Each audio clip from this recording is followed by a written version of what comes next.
Michelle, and today we're going to be talking about rules of engagement. See, my colors today are Ukraine's colors of blue and yellow, and I just think it's really important that, all of us out there, if you're praying, if you're just even wearing something that just shows support for the Ukrainian people, please do that. These are very, very dark times. And I appreciate that we have a president and a country that's practicing restraint, because we do not want to be pulled into a war and have this be another Vietnam, where we get involved in a third world war and something that we cannot easily get away from. And I think all the moms and parents out there, my heart goes out to the young men that are on the front lines for both sides, the needless carnage and the amount of death that we're going to see. I just know that Jesus weeps when he sees the things that are happening in this world today. The Russian military has begun a brutal assault on the people of Ukraine. Without provocation, without justification, without necessity, this is a premeditated attack. Vladimir Putin has been planning this for months, as we've been saying all along. He moved more than 175,000 troops, military equipment, and positions along the Ukrainian border. He moved blood supplies into position and built a field hospital, which tells you all you need to know about his intentions all along. He rejected every good faith effort the United States and our allies and partners made to address our mutual security concerns through dialogue to avoid needless conflict and avert human suffering. For weeks, we have been warning that this would happen. And now it's unfolding largely as we predicted. The rules of engagement define directives issued by competent military authority, which specify the circumstances and limitations under which forces will initiate and or continue combat engagement with other forces encountered. In honor of National Women's History Month, we want to welcome veteran Ida Hawkins to TAP Talks. I certainly want to continue the conversations about the conflict that we have in Ukraine. If any of you joined us last week, you know that we had a guest to talk to us about some of the cultural nuances about the conflict. And so because we are now seeing a war unfold in front of us, I have our guest with us, Ida Hawkins, who is an Army veteran, that's going to talk to us about some of the things that we're seeing that we may not understand. And I'd always have questions. So welcome to TAP Talks. And before we jump in, can you just give the audience a little background about your service history so they understand that you understand? Okay. All right, Michelle, thank you so much for inviting me. This is like a sheer pleasure. When I was in the military, I would have been the last person to say that I was a soldier because I wasn't on the front lines. But there are, when we're in basic training, we learn the same basic principles about being in a war, being in a conflict, and being a service member. So I was active duty Army for 5 years. I was I was like a postal corps person. I was stationed in Fairbanks, Alaska, and that's where I was. I elevated to the rank of E4. I would have been a sergeant. However, at the time, Desert Storm conflict came up.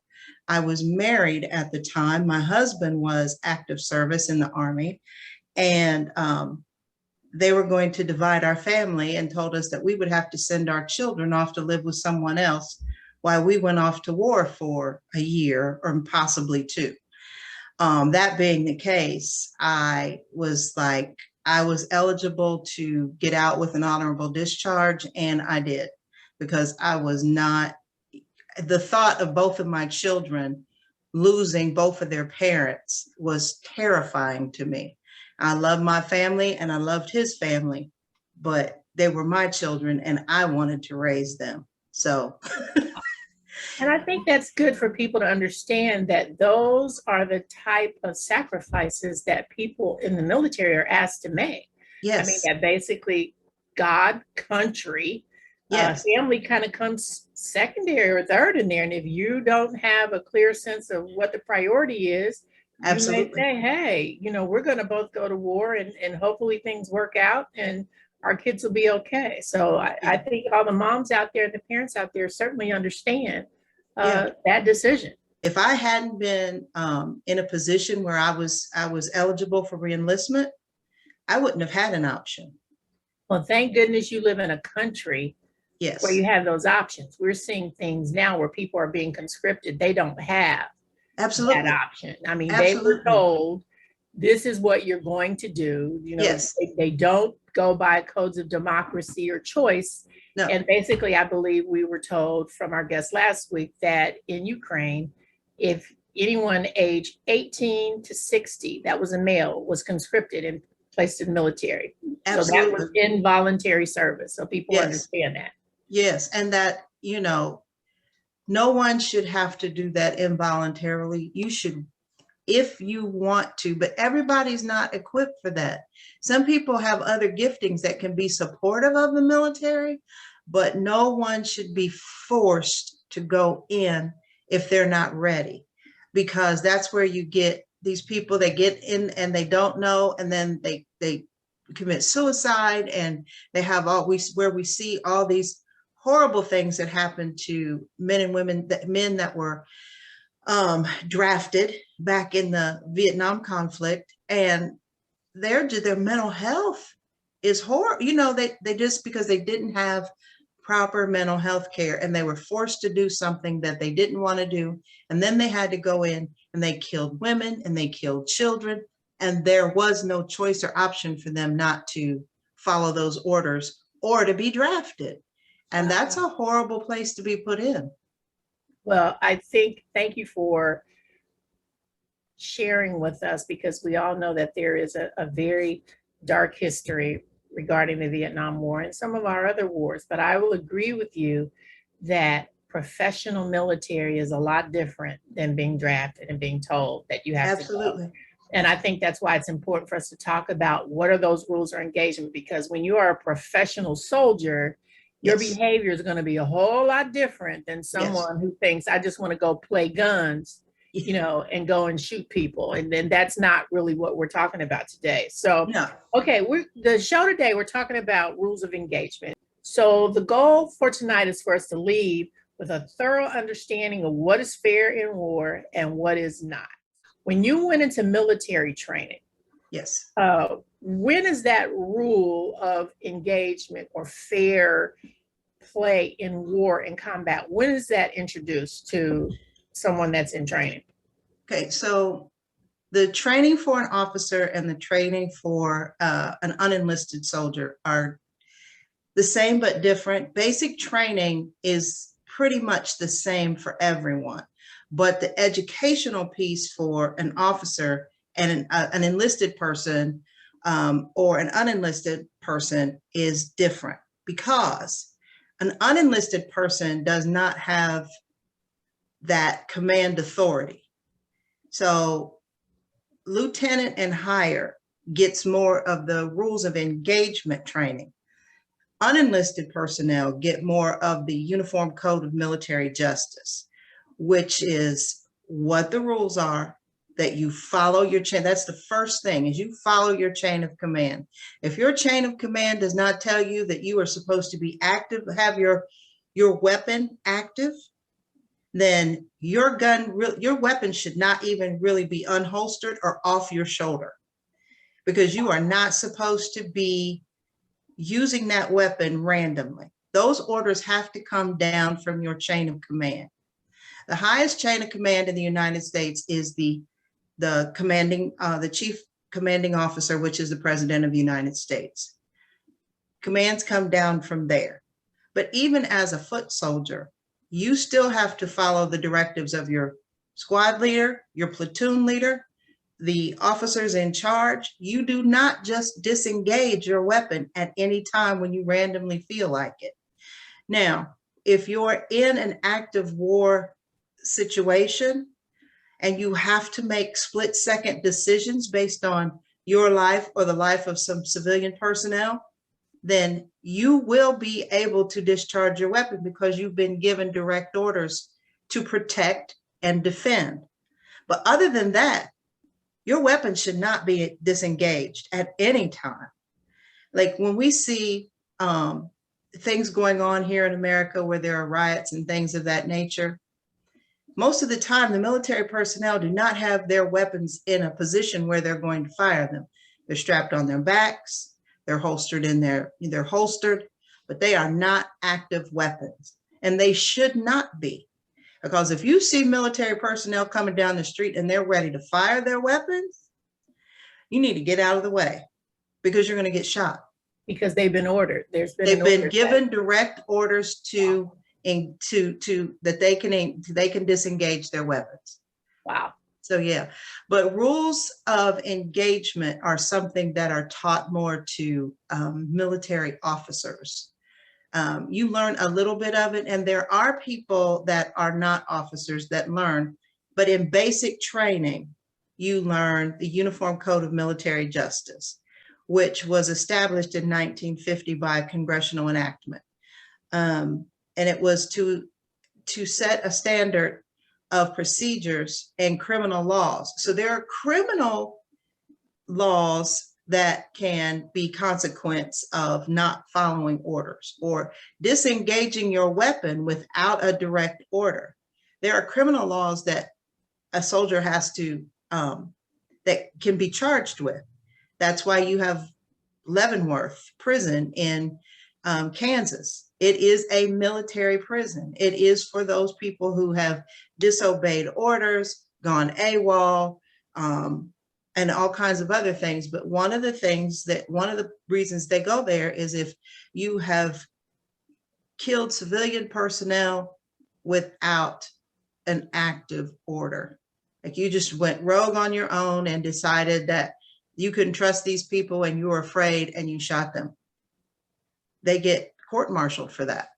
So, wow. So yeah. I think hopefully the audience understands if you got some idea that if you think you're going to go into the military just because you are trigger happy and you want to shoot people, there's a place for you and it's called Leavenworth. Yes, absolutely. Absolutely. Okay. Absolutely. So in your comments, I want to thank you for that because I think it's important for the audience to understand that. So would you say one of the most important things you learned was that you follow orders? Yes. Yes. You follow the orders that you're given.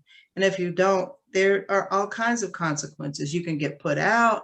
You can get a field grade court-martial where you lose rank, you lose money, you know, all kinds of things happen. But there are consequences to your actions if you do not follow those orders as you're given. If you're in an active war zone and, you know, you might have to think on your feet, but if you can prove that this person gave an order that was in direct violation to the Uniform Code of Military Justice, and the Uniform Code of Military Justice is drilled into you in basic training. You test over it, you read over it. I mean, it's constant for that 6, 8, 12-week period. You learn something about the UCMJ every day. So you're accountable. Yes, so you are accountable for it. Well, yes, I didn't know that because they didn't know. You know that, and there's an expectation that you follow that. Yes, absolutely, absolutely. So you know there are consequences. There are always consequences to your actions, but there are dire consequences to your actions when you're in the military. Okay, so now let's move on to, because I know we've talked about rules of engagement, and let's talk about the Geneva Convention because everybody talks about the Geneva Convention. Can you give us an important understanding of what that is, how that pertains to military personnel so that people get an understanding? But the purpose of the convention was to bring countries in agreement regarding immunity for capture and destruction of all establishments, the treatment of wounded and sick soldiers and their personnel. So it was to keep people safe. If you got captured by an enemy force, there were certain ways that you have to be treated. You're not supposed to be, everybody's not supposed to be tortured and, you know, just just tortured. No, everybody, that's not supposed to happen. And if there are consequences to countries that do that, there is different treatment in combat and, in between combatants that you just can't do. I want to begin by saying as simply as possible, the United States will support and advance international humanitarian law, both as a matter of national policy and as a basic precept for the entire international community. We embrace the Geneva Conventions because it is the right thing to do. We embrace them because hard experience has taught us that we're safer and stronger when we do. And we embrace them because we honor the legal obligations we undertake. One of the other interesting things about the Geneva Convention was it was the recognition of the Red Cross symbol as a means of identifying persons and equipment covered by the agreement. So the Red Cross is like Switzerland. Nobody's supposed to attack them. They are there for one purpose and one purpose only, and that is to treat the wounded. No matter what side the wounded come from, the Red Cross in wartime, especially in World War I and World War II, but all the wars, but those two specifically, they were not to attack them as being from one side or the other. They were specifically there for the purpose of aiding the wounded. So they created a humanitarian component of war that said, look, we understand that there is a battle situation going on, but we also know that we have to have provisions for the people that are wounded. yes. And so you're not going to fire on or drop, any kind of incendiary device on a Red Cross outfit because you know that they're out of bounds. That's clearly out of bounds. Absolutely. And, that's one of the reasons why, I don't know if it's still true, but years ago in different foreign countries, you would see that big Red Cross on different hospitals. And that was the reason, because you were not supposed to bomb the hospitals. That was neutral territory. If you saw that Red Cross on something, you were not supposed to bomb it. You were not supposed to go in it. You were supposed to let them treat the wounded. You could drop off wounded and they were to be treated by just neutrally by everybody. But the Red Cross zone was to be like a Switzerland. They are neutral. So, yeah. Good to know. Yeah. Okay, now we know that the U.S. is considered a superpower. Mm-hmm. And we own some of the most sophisticated weaponry known to man. And so when you start hearing things about rules of engagement and that war directives can only be issued by a competent military person, Mm-hmm. what does that mean exactly? Because I think that's interesting that they said competent military person. From my understanding, Michelle, the competent military person, that is the President of the United States, who acts based on the military intelligence he's given and the advice he receives from the Joint Chiefs of Staff. So it's not just one person that makes these decisions. The President and the Joint Chiefs of Staff have these conversations. They put together military strategy. And even at that, they can't declare war, because a war is only enacted in the United States. We only are declared in war if Congress passes by I think it's more than an 85% vote. So it has to be an 85% vote of Congress that puts us that says that we're actively at war. Now, since I think it was maybe the 1950s or the 1960s, we have done more to be more active as military force as opposed to war, which means that's when you have like the Green Berets, the Navy SEALs. Imposing military force is more sending in those teams for a specific purpose, sending them in, pulling them back out. But it's not an act of war. We haven't declared war Congress approved its last formal declaration of war during World War II. We haven't declared war, but we have enacted the use of military force. I don't think during the Vietnam skirmish, that wasn't necessarily an enactment of war. That was a show of military force that got completely out of hand. I don't think, that's why Desert Storm was treated so differently. If you look at how we engaged, how we sent troops over there, it was totally different from what happened when we went into Vietnam. So, but the United States has not declared war since World War II. Wow. So you can have, like you said, peacekeeping missions, meaning I'm sending someone into a region to keep the peace. Or I could have a reconnaissance, like you said, that you're going in for a specific purpose and then you're coming out. Yep. So I think hopefully we learned that it's very easy to get into these conflicts and not have an exit strategy, not be able to get out. So you have to know very clearly when you're going in what the purpose of going in is, because you could get there, and we know how long we were in Vietnam. It became completely out of control and out of hand. And so at least I'm glad to know that we learned from that. And I'm glad, and I think that's why you're seeing probably so much hesitance right now to say we're not necessarily going to go and jump into every conflict that happens, because we have to understand if you're going to go in, you got to go in and make something happen. Right. Absolutely. Absolutely. Wow. And that's, and I know a lot of people, I've heard a lot of people, not being upset, like, why aren't we doing something about Ukraine? For the United States to go get involved in a war, there are a lot of pieces that have to be considered. Yes, I want the Ukrainian people safe. I want them helped to the best of their ability, but that's why we have so many soldiers at the borders where they can cross.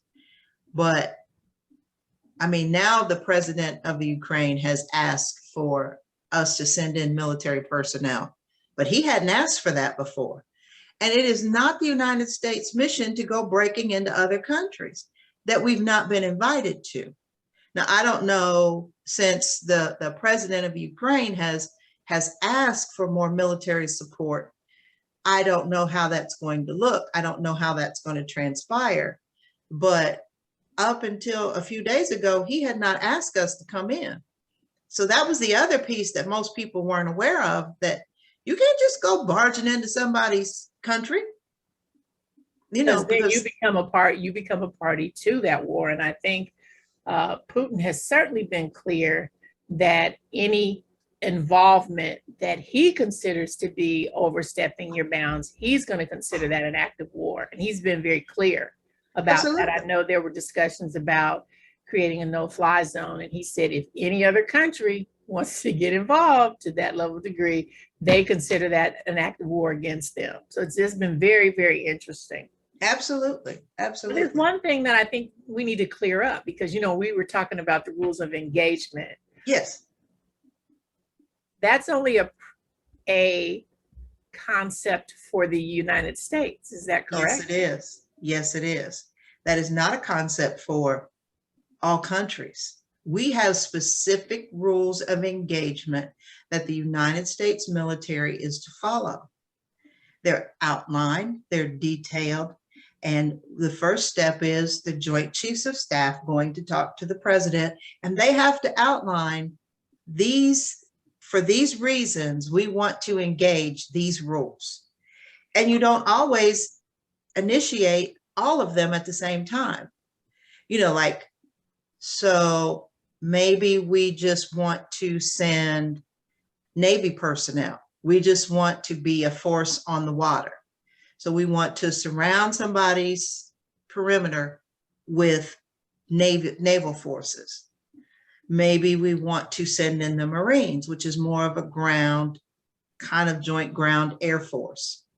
And how many of those personnel are we sending in? What equipment are we sending with them? Are we sending in Army personnel? Are we sending in Air Force personnel?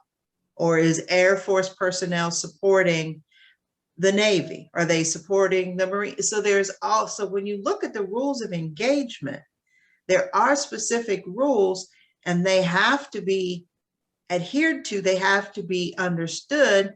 And it is the Joint Chiefs of Staff's job to explain to the president why these rules of engagement need to be enacted in this specific situation. Wow. Thank you so much. Okay, what are some of the limitations when we say that there's now been an act of war declared and you now have the person in charge that's basically calling the shots? What is just absolutely, is there anything that's just absolutely out of bounds? Well, what we're seeing right now in the Ukraine is absolutely out of bounds. But again, we can't just overstep our boundaries either, because then that doesn't make us any better than Putin. If Putin crossed into their country and then we said we were crossing into their country because we were fighting him without, coming in agreement with the Ukrainian government, then we're in the same position as Russia. So the limitation is when you are making a threat and inhumane treatment of the nation's citizens. You saw it in Rwanda. You saw it, in other skirmishes that have happened, other things that have happened. People are being mistreated. People are being murdered in the streets. They're being raped and pillaged and all these things. I mean, the Russians, from what we've seen, they're blowing up schools and hospitals, and people are just being massacred in the street because someone is having a power struggle. And this is why the UN is the first line of defense in all these skirmishes, because it is it's a coming together, it's a joining together of nations to try to resolve this without it going to a full-fledged war. And that's, but these are the limitations. We're seeing the limitations, because was it a few years ago in Egypt, when the citizens of the nation overthrow the government, there's no military action taking place.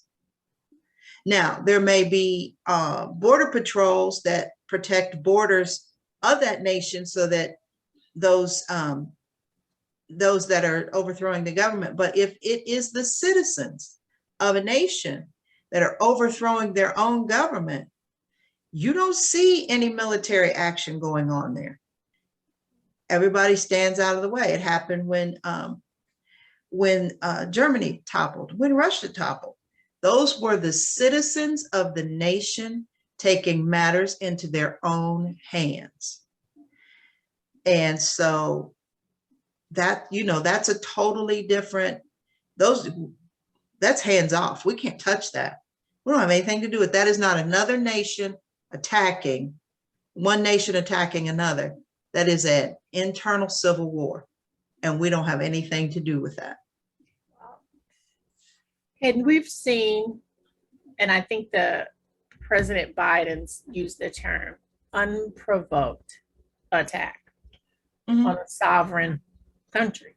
Yes. And Ukraine is a sovereign country. I don't think Putin wants to acknowledge or recognize that, because he's looking back to the 17th century grandeur of Russia, but they are a sovereign country. Does this violate the Geneva Convention? Yes, it does. Because back in 1989, after the former Soviet Union, the Russian Federation ratified its Supreme Council in 1985 and agreed to the Geneva Convention, because prior to that, the Union of Soviet Socialist Republics did not sign the Geneva Convention. But in 1989, Russia came, the Russian Federation came in agreement and agreed to abide by the Geneva Convention. So yes, this is in violation of the Geneva Convention, which is why you're seeing the UN take such an active stance. And because the Geneva Convention, the UN, United Nations, was birthed out of the Geneva Convention of 1949. So that's why you see this enactment. Now, what's interesting is when I was reading about the Geneva Convention, you have all of these countries that have agreed to it, but there weren't any consequences, very specific consequences identified if you didn't follow it. So if you're a Russia or some other nation, you decided, yeah, I'm going to sign this, ultimately, they felt like, well, there may not really be a consequence. But that's why you see all of these sanctions going into place, because being part of the Geneva Convention, being a member represented in the United Nations, that's the unity of the group. That's one of the benefits, that you can trade and do all of those things together without consequence. But that's the biggest consequence that they have, is we're hitting you in trade. You can't cross certain sea borders. You can't come outside your country and your country's boundaries. You are a lone wolf and you're all by yourself. So I know people don't think that sanctions are, a lot of people want to see just force, but these sanctions are hitting home. You see these millionaires coming out now, the millionaires in Russia coming out and saying, you need to stop this, because it's hitting them in their pockets. It might not be hitting Putin, but it's hitting his supporters in their pockets. And they're starting to say, okay, that's enough. You need to back off. Yeah, we're losing in the billions. Those are the consequences. They're more trade and financial consequences than anything. And you just like, you don't have any support. If your people start starving because you've entered this skirmish, you're not going to see other nations coming to your rescue. I mean, once the leader probably is removed, then of course other nations are going to go in and help the people, because it's really not, we're not going to see people starving. But as long as that leader is causing all this chaos, then those are the things that happen, is you don't have the support of the other nations. And when you don't have the support of the other nations, your house starts to topple. So now Putin has, of course, said that to his people that it's a peacekeeping mission. Mm-hmm. And we all know the propaganda machine in Russia has clearly defined that it's not really a war, which we all know is not true. And I'm sure at some point his people know that it's not true. But you're seeing this, again, show of force. They're talking about that the Ukrainian military is outmanned by, just the ratios are just ridiculous. So, and then he sends this 40-mile convoy. We're seeing this convoy from Russia, this just overwhelming show of strength.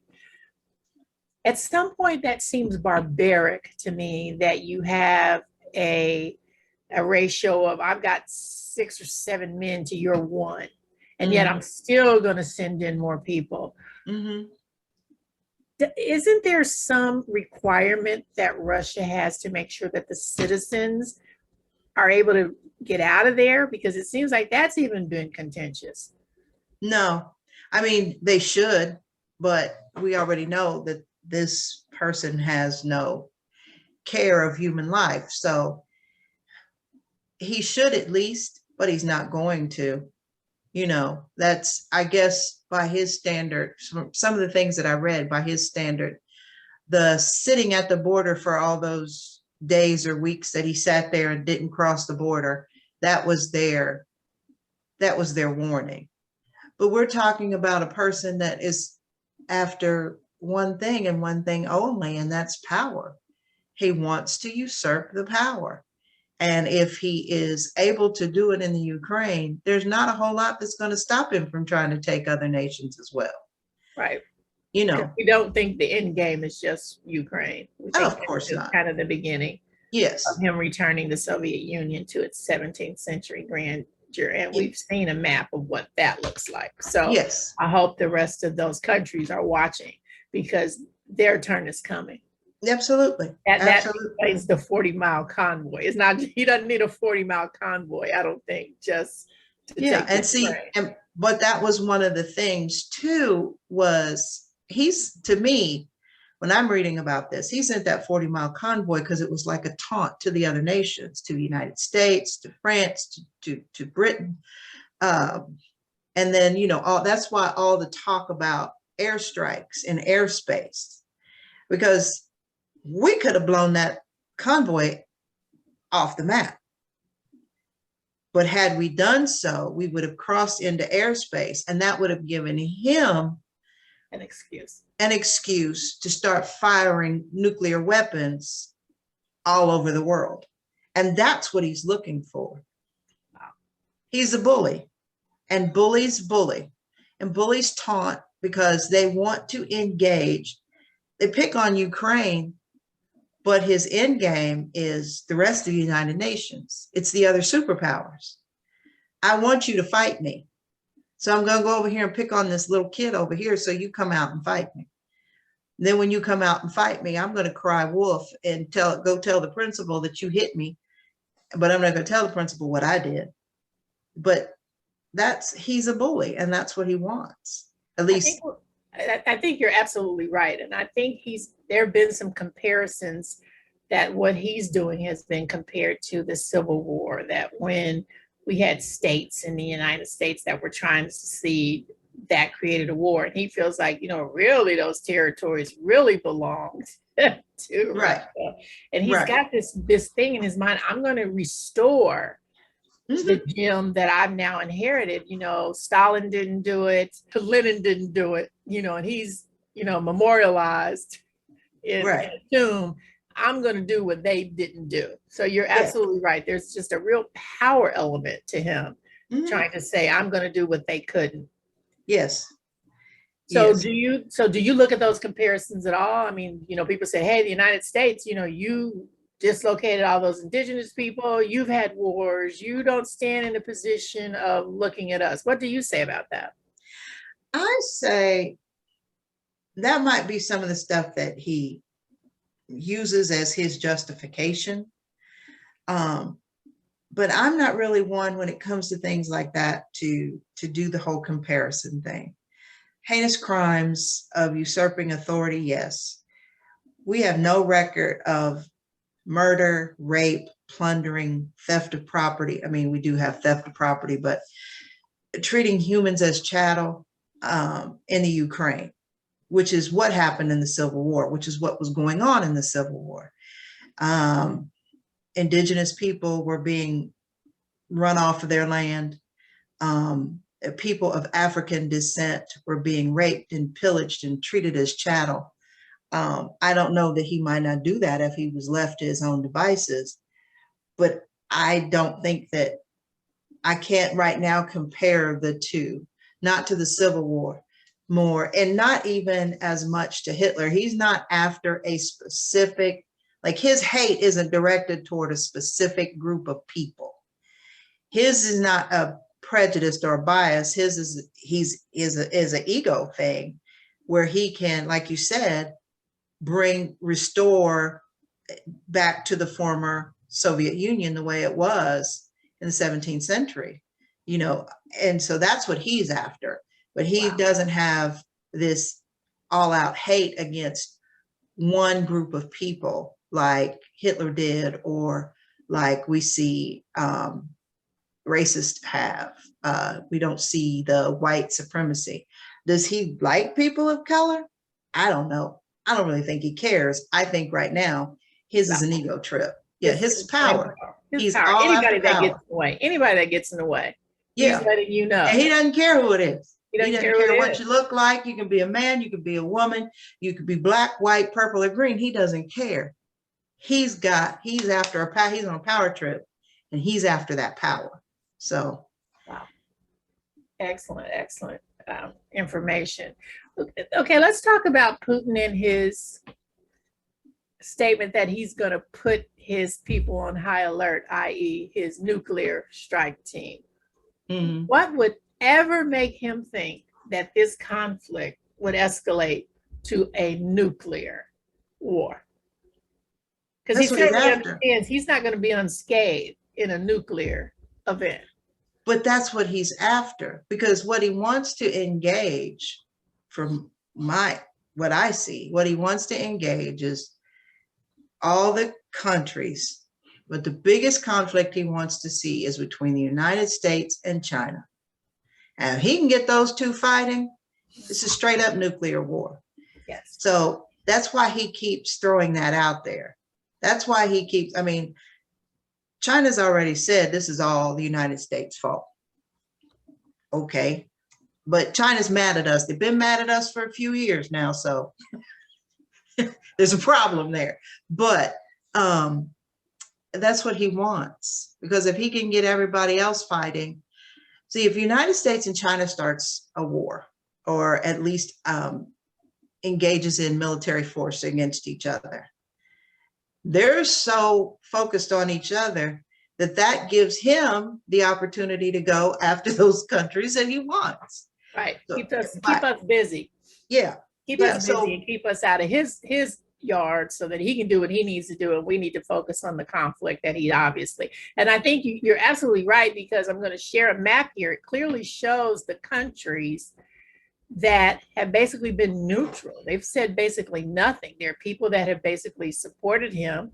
And then you look at China, because of the enormous trade agreements that they have. If anything, they've tried to undermine some of the sanctions that have been imposed to say, well, you guys may do that, but we're not going to be a part of that. You know, so it's very interesting, their perception of the West as being an instigator in this whole thing. It's just very, very fascinating. Absolutely. Absolutely. But you talked about during the Ukraine conflict that we're seeing targeted schools, government buildings, bridges. Those clearly are supposed to be off bounds. I mean, he's even striking civilian areas. So how is this a peacekeeping mission? It's not.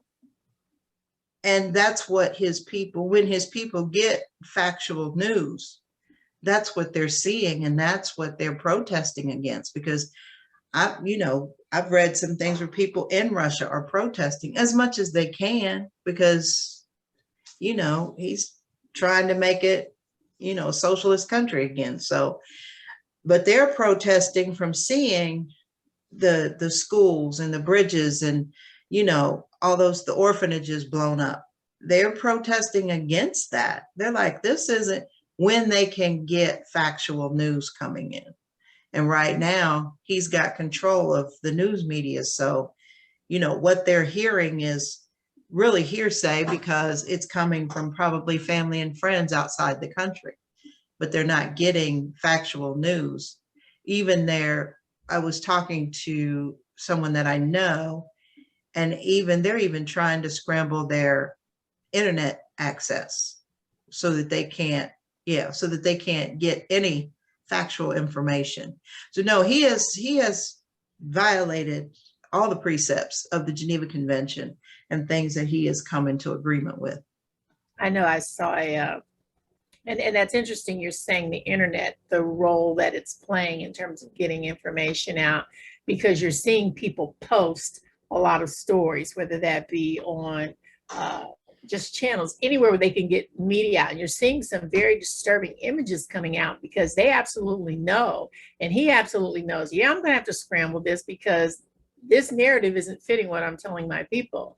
And so the way I can control that is, you're absolutely right to say, I'm not going to let you be able to go into any kind of social media and see what's actually happening, the children that are being killed, the elderly people that are being displaced. I mean, and you're talking 0-degree weather. Those are just horrific conditions. Absolutely. For people to be in. It's just so inhumane.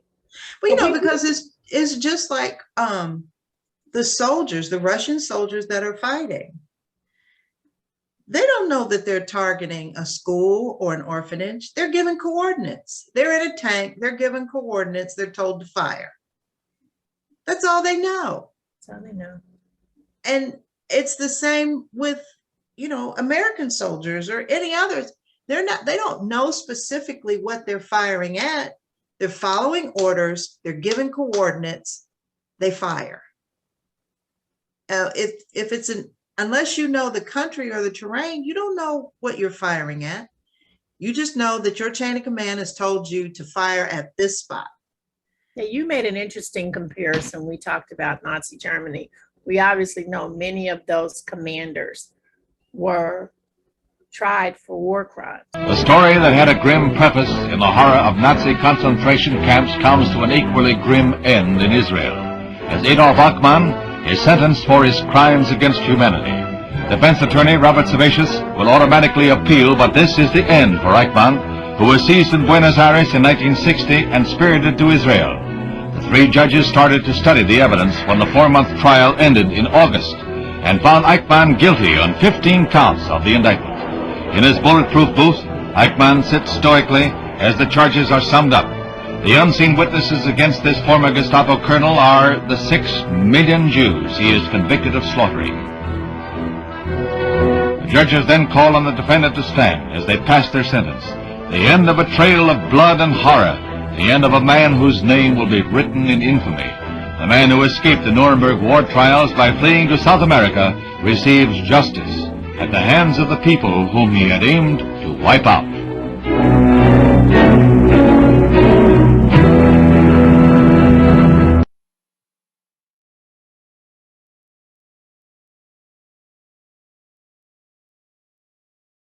Do you think that Putin understands that there's potential war crimes, or do you think he'll be unscathed by this?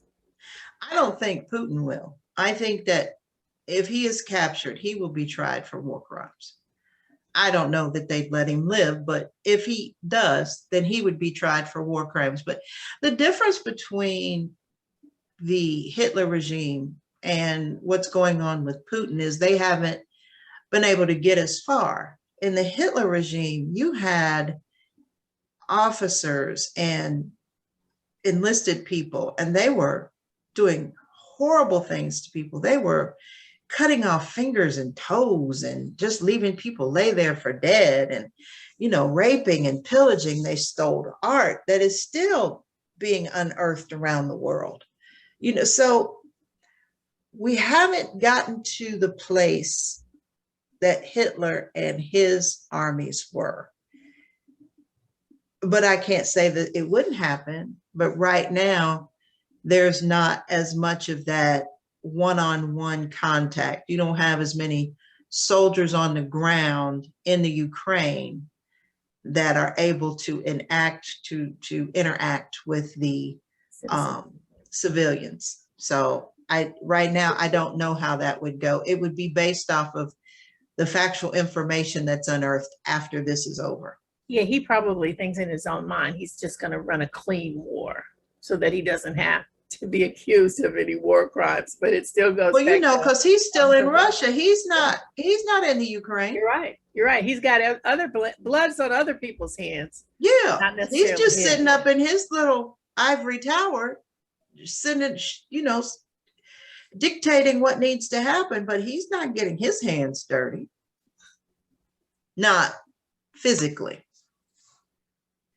Does he have any responsibility for the millions of people that'll be displaced and are going into Poland and some of these other areas? Because I don't know that they're going to be safe there either, because I don't think it's going to stop at the Ukraine. If he's not stopped, then it's not going to stop at the Ukraine. If this is not ended quickly and cleanly, then it's not going to be over. But Russia is going to have, once this is over, they're going to be charged, taxed for the displacement of these people and the restoration of the Ukraine. It's going to come out of Russian dollars. Although right now the Russian dollar is basically almost nothing at this point, has zero value, but it's going to come out of their pockets as much as it can. It's just so logical. I'm going to come and I'm going to destroy the infrastructure. Then I'm going to take it back over. And ultimately, I'm going to be responsible for rebuilding it. It's just absolutely illogical. I always give my guests the last word. And I think, what do you feel is an important takeaway for people in the audience to take away from our discussion tonight? Because your audience is mostly those of us that are Christians, those of us that believe the Bible, We have to hold on to our faith. We cannot let our faith fail. And Jesus told us in John 16:33, these things I have spoken unto you, that in me ye might have peace. Because in the world ye shall have tribulation, but be of good cheer. I have overcome the world. So we have to set aside our time daily to be in the Word and to be in prayer and to be with God. God has not given us a spirit of fear, but of power and of love and of a sound mind. And if we don't hold on to that, and if we look at the circumstances of the world, then we are not following Christ. Because in Christ's era, it was the Romans. The Romans were taking over the world. We have to trust him, no matter what it looks like. We have to hold on to our faith, and our faith cannot fail, that God will take care of us. He's already overcome the world. We got to trust that. We can't worry about what we do or don't have. We have him. Our hope and our faith is in him. So be of good cheer. Christ has already overcome the world.